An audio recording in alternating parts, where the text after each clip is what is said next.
Ал енді осы бүгінгі өтіп жатқан жарыс ұйымдастырып жатқан ұйымдастырушыларға рахметімізді айтамыз. Осы еңбек 2018 мекемелер арасынан жарыс сәтті өтсін деймін. Бүгін қала мекемелерінің арасында шағын футболдан жарыс өтіп жатыр. Еңбек кубогы 2018 атты. Ол жарысқа 9 мекеме қатысып, 2 группаға бөлініп, сайыстар өтіп жатыр.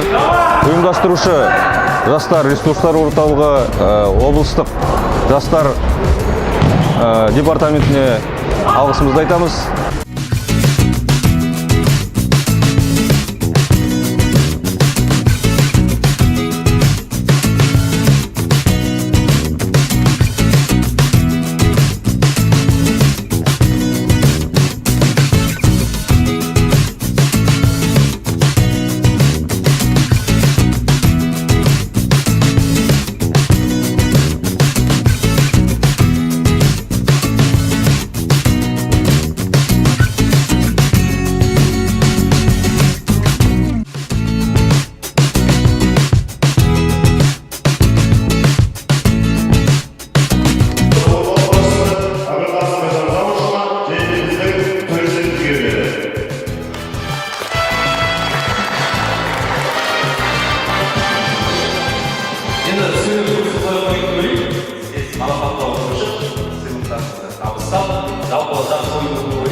Бірінші мәтін отыржырын, облысы құрылыс ұшақтарының кәсіпорындарда қызмет атқаратын жастар арасында еңбек кубогы 2018 дәстүрлі түрде ұйымдастырылады.